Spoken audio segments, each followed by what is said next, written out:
J'ai toujours été comme ça. Pourquoi changer? Parce que ça ne va plus. Nous ne changeons pas quand tout nous sourit. Nous changeons quand quelque chose ne va pas. Le problème avec le modèle activiste, c'est qu'il fonctionne quelque temps. Quand il se dissipe, nous avons tendance à croire que c'est de notre faute, et non de la faute du modèle. En général, tant que nous nous sentons bien dans notre peau et à l'aise dans notre vie, nous ne tentons pas de changer. Quand nous cherchons des réponses nouvelles, c'est que quelque chose s'est bloqué et qu'un changement est nécessaire. Le tout, c'est de le faire au bon moment. Chacun à son heure. Nous éprouvons le besoin de changer quand le moment est venu pour de le faire. Quand nous éprouvons de la douleur, nous saurons que notre heure est arrivée. Nous serons alors disposés à tester des solutions neuves pour soulager notre souffrance. Si nous n'agissons pas talonnés par la souffrance, mais par simple curiosité d'apprendre le modèle ontologique, il y a toutes les chances pour que nous ne changions pas. La curiosité, à la différence de la douleur, n'est pas un moteur efficace du changement.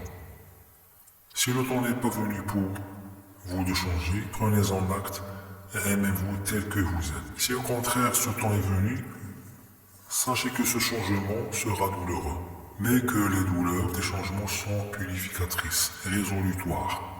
Elles permettent de grandir, de croître et de se développer. Quand on se développe, on abandonne des habitudes qui ont prouvé leur utilité dans le passé, mais qui sont désormais caduques. Se développer, cela consiste à apprendre des choses nouvelles, inconnues, voire inquiétantes. Ne vous reprochez pas de ne plus pouvoir fonctionner de la même façon que précédemment. Nul ne peut décider du moment propice pour changer ce qu'il y a de sûr. Ce que vous changerez, les nouveaux outils dont vous aurez besoin ne révéleront leur utilité que le moment venu. Vous aurez peut-être l'impression momentanée d'être bloqué, cloué sur place. Vous désirerez changer, vous vous sentirez prêt, mais rien ne se passera.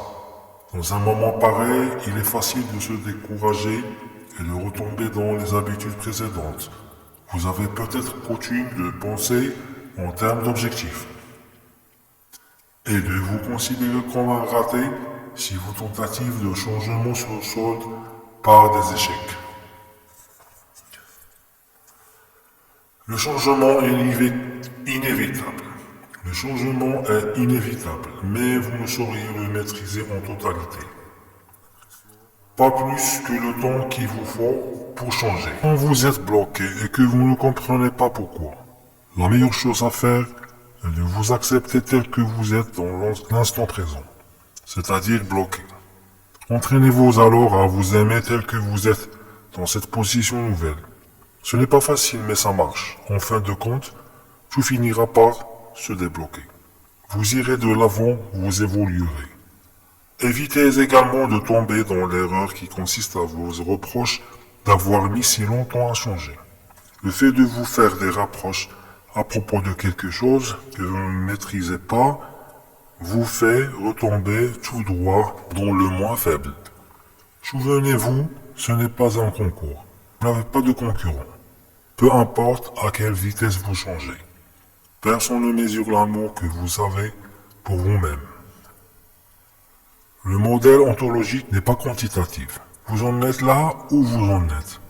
Vous changez en permanence, mais vous n'êtes pas maître du calendrier. Vous pouvez maîtriser la façon dont vous évoluez.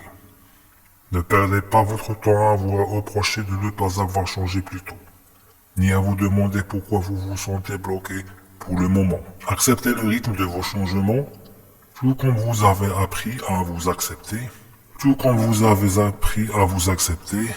vous-même. Si tout marche pour vous, tant mieux.